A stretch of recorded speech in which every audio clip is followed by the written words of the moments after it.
kung magsigi tagkaon unya igumagkaon matugra sa may dangatan. Kaon ka pamahaw nya tug humanasag kaon tug humagkaon standby sa may dangatan. Hindi man mo mutingog nangamatay na mo.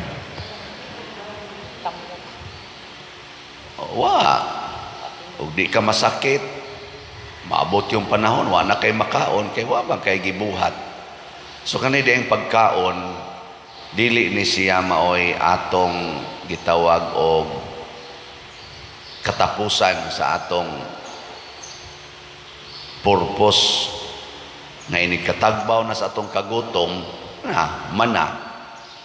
Ang pagkaon di ay dunay tumong nganong mukaon ta tungod kay dunatay buhaton. Kami sa una dito sa bukid mukaon may digin ni mukaon anang humay basta padong may ngadtos uma. Kay matud pa sa akong papa napura ka dos-dos o napura ka hapak sumarik mahilis lang dayon ang humay. Ngamong kanon kana gyung mais niya utan kay bugat og busog gikas buntag hangtod gyud alas 12 kasustiner siya labi nagmangarga na di ka kaabot og usa ka kilometro hilis na hapdos na imong tiyan.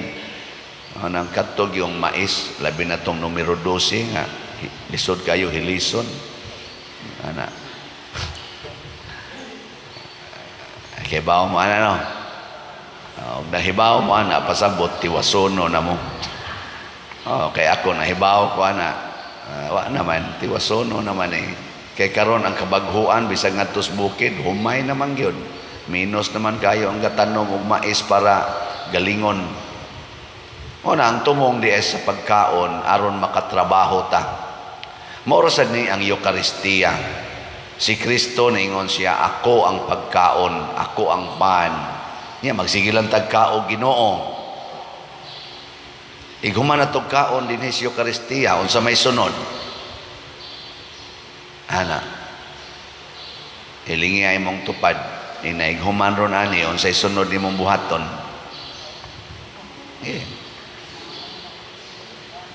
Ato na sa kasakuan, ato na sa imong negosyo, ana, niya inignegosyo ni mo, mamakak na sa ka dito sa presyo, ana, ato na sa imong mga panindot anang imong mga naong ana sig panindot sa naong niya namakap na kas imong naong kay di na tinuod ang imong buhok, di na tinuod ang imong pilok, di na tinuod ang imong kilay ana adto na sa kas imong silingan kay maglibak na sad mo iapil pa ninyong pare ana linibakay niya sunod isang adlaw simba na sad rosaryo na sad ana hindi human na sa misa tuan na sad balik na sa linibakay yaw-yaw na sa mga anak wala pangusi panglatos mo na atong buhaton di ay musangko tas wa nagihinungdan parihara ta sa mga Pariseo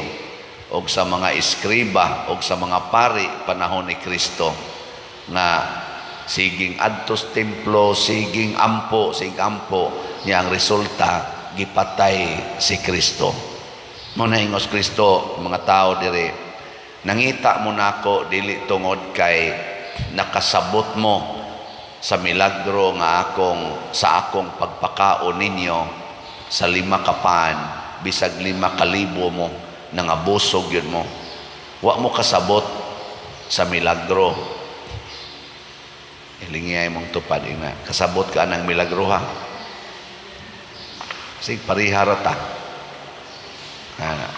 wa sad mo na kita kasagaran Ginoo tagain taon mig pagkaon Ginoo tagain taon pagkaon Ginoo makapasar untas board exam inigsimba din kana gyud pasar sa board exam pasar sa bar exam ana ra gyud ayuha ko sa akong sakit nya og maayo ganing lawas tagahay kog pagkaon makalampos unta ang akong anak ma-promote unta ko sa akong trabaho di na unta ko daoton aning akong mga silingan Makailaon ta sila nako nga ako di ay nagmahal nila kay wa man jud ko pansinaning akong bana adto naman mo pansin sa silingan.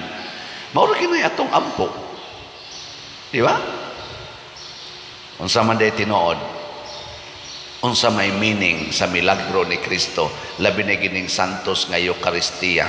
Sa una ang gipakaon nila 5,000 katao.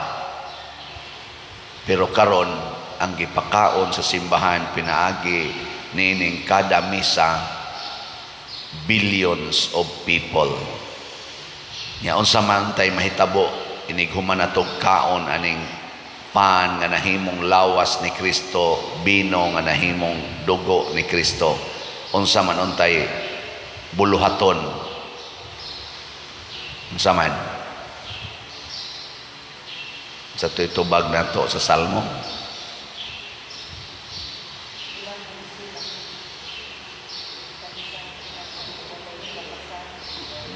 Wala ba sa kainom? Bulahan sila kansang kinabuhi walay ikapasangil. Unsa man ang walay ikapasangil? Nagpuyo sa kamatuoran. Kaya ang kamatuoran dili gid na matuis. Inig human din natong kaon dinhi isangyaw nato ang kinabuhi ni Kristo. Ug unsa may kinabuhi ni Kristo, nagpuyo sa kamatuoran. Nya unsa may kamatuoran? Ang kabubuton sa amahan. Kanindot unta manimba dinhi ang mga bana nya magpuyo na sila isip bana kamatuoran sa pagkabana. Way ikasaway sa iyang pagkabana kay wa siya magpuyo nga murag ulitaw siging panguyab ug lain. Magpuyo sad ang asawa isip asawa kamatuoran, di ba? Dili murag mama nga magsigig yaw-yaw sig pangasaba sa bana.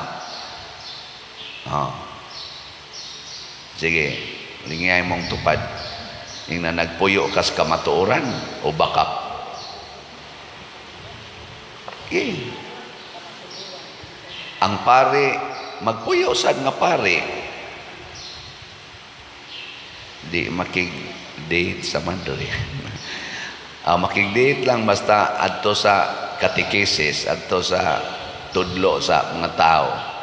Ang madre, magpuyo sa isip madre. Ang dalaga, magpuyo isip dalaga, dili dalaga sa naong, unya minyog binuhatan. Ang ulitaw, magpuyo sa isip ulitaw, dili ulitaw ra sa status, unya daghan kayong gitirahan. Di ba? Unsa man na? Mao ba na gibuhat nato karon? Nangamatay na.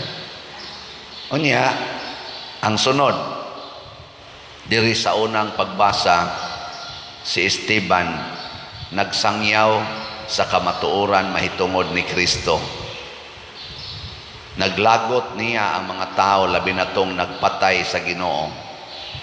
Pero si Esteban misaksi sa maong kamatuoran bisan pag atubangan nas kamatayon. Ang pasabot mahimo sa detang liwat ni Kristo, mahimo sa tang saksi sa kamatuoran, mahimo sa tang pagkaon ngadtos uban. Ano bang gitawag bag Eucharistikanhong kinabuhi, mahimo sa tang Eucharistia, kanang kamao sa tang mupaagas og dugo, kamao sa tang moantos para sa atong mga isig katao. Kay kani manggong pag-antos o pagpakamatay, ang pagsaksis kinabuhi ni Kristo, mao ni ang pagkaon na gyud sa kalag. Kay duha man gud ni ka klase ang atong kagutom. Ang kagutom nga lawasnon ug ang kagutom nga espirituhanon. Nya kining atong pagsaksi sa kamatuoran sa Ginoo makahatag nig naning katagbawan sa kagutom nga espirituhanon. Sama ng tao nga gusto mo tamparos nimo. Unsa man na siya? Dunay panginahanglan nga espirituhanon. Kuwang na siya sa gugma. Nya unsaon man imo pagpakaon niya og gugma, imo siyang tamparuson sad. Ang imong gihatag dili gugma, kasuko. Mo na ingos Kristo kung tamparuson kas pikas aping, unsa may ingon niya? Patamparos ang pikas aron maka-feel siya nga inig humanyag tamparos, moingon ra ang tao nga okay ra gyud, sakit-sakit lang. Ana. Yeah, this cannot change my love for you. O di makakita siya, hala, mao day ni gugma. Mga ginikanan, dili na mo magsigyaw-yaw sa inyong mga anak, bisag tapulan sila kaayo. Bisag mga kusog ay mo tubag-tubag, hugawan ra ba? Nya, bugo sa paeskwelahon, sige lagduwa, bright kayo nga tos computer game, pero bugo kayo sa mga leksyon, ayaw yaw-yawi, kay kanang klasihas bata, kuwang na sa, giuhaw na sa gugma, mo nang nagpangita siya dito sa mga bisyo. Ano mga manuyupay, sigig suyop, kuwang mana sa paghigugma. Di ba? Kanang mga drug lord, sigig pamaligya ng mga drugas, aron lang yun makakwarta, kuwang manas gugma. Ila lang gisudlan og kwarta para nila kining akong panginahanglan nga wa ko kasabot, espirituhanong panginahanglan nga wa siya kasabot, ang iyang gisod ang kwarta, bisyo, drugas, sugal. Mao na kay tatanawan ning magsigig simba dinhi. Nya labi na magsige pagyug palit og slot. Tawa. Di na mo sugal oy. Di sad na magdrugas. Ngano man? Nakasinati maggugma. Nakasinati man og kamatuoran. Kadaghan ako din kaila, kita din mismo, nakasinati tana nga ang mga bisyoso kay una sa sige nagsimba, siging simba, undang gyud bisyo. Basta tinuod gyud nga mosimba kay masinati man nimo ang gitawag og katagbawan. Sa una siging tungit, hantod na lang gyud buntag, siging madyong hantod buntag, pero sige nagsimba, may man gyud usik ra gyud nas panahon. May pag magrosaryo niya matog, matag sayo ikabuntag, manilhig dayon, manglimpyo, atiman aning mga ana ba? Ana tagbaw na. Ay daghan kay mga hiniktan para igtatari, gipamaligya, wa na siya hiniktan. Gipangguba pang tangkal, gihimo pang garden ang iyang gibutangas mga manukan sa una. Ano ba? Wa din na mahitabo. Wala ba mang tingog na bang? Kadaghan din nga sigig palit og slot niya. Wan agit sila maghimos ilang mga naandan nga mga bisyo sa una. Pero kanang mga sigig pangita ng mga kalibutanon, giuhaw na. Nya kinsa may makapaambit nila ang mga liwat ni Kristo, liwat sa mga apostoles sama ni Esteban, andam muatubang sa kamatayon aron ipakita niya nga dili ang lawas mao'y importante kung dili ang kalag. Mag-unsa man kung ang imong lawas tagbaw kay pagkaon pero ang imong kalag nagkamang sa kaluya. Huyang kay siya. Dali kayong matintal, dali kayong makuha, luokod lang dayo siyawa, pinaagi aning mga kahilayan sa kalibutan. Wa yung kaanay katagbawan. Na siya atong isangyaw. Tanawa o diba? Daghan na kay taghalin sa atong slot. O daghan pa din paliton. Nabali di ay daghan pa kay tagpalitonon. Dili di dagaghalin. Ang atong SBF dag 18,826 pa atong halin. Nya napay 41,174. Ambot mahuman baka nigkahalin karon tuiga inyong paminaw human gani ano gutaong dili nya ang ato sang katong paras pista nilapas na tas pista pero lahoson ta nigbaligya kay nangutang pamunta ato na halina na punta og 19,947 na apay 10,053 ka slots na tag 200. Og naalay daghan nga wa nagutuma sa lawas, tagbaw na ilang kalag nya sila na sad mo mahimong parihan ni Kristo, hurot dayon ning ato mga slots. Pero sige lang, padayon lang kita ani sa pagsangyaw nga ang kamatuoran di ay nga kaning atong kwarta dili gini para ato, kung dili iya ginis Ginoo og ialagad nato sa simbahan og sa katawhan. Og kung ato na nang masabtan, congratulations ninyong nakasabot. Wa gyoy nagsigig palit og slot nato dire nga wa mo testimonya nga malinawon og tagbaw na kayo iyang kinabuhi. Hastagan inang nisugod pagpalit, mo pa'y pagsugod, mo ingon din, lipay kay ko pader nga nakapalit. Doon na gyud kalipay, dili na tungod sa imong gipalit, tungod na sa imong gipalitan, nga mao ang simbahan, nga mao ang lawas ni Kristo, nga mutagbaw nato kay siya man ang tinuod nga pan, nga naghatag og espirituhanong katagbawan. Digi katapusan lingi sa imong tupad, ing na apil batag pamaligya aning slot. Sige na mamugpalit. Apil tag pamaligya. Isang yawsan nga to sa inyong mga silingan, pangimbitar. Dinhibitay ni anhin ako, ingon din siya, to akos Canada pa der, padong na kumuli, iniguli na ako dito, suruyon ko to tanan ako mga amigog, amiga, baligyaan ko tong slot, papaliton to na ako kada. Anhagin ka diha mahimong liwat ni Kristo.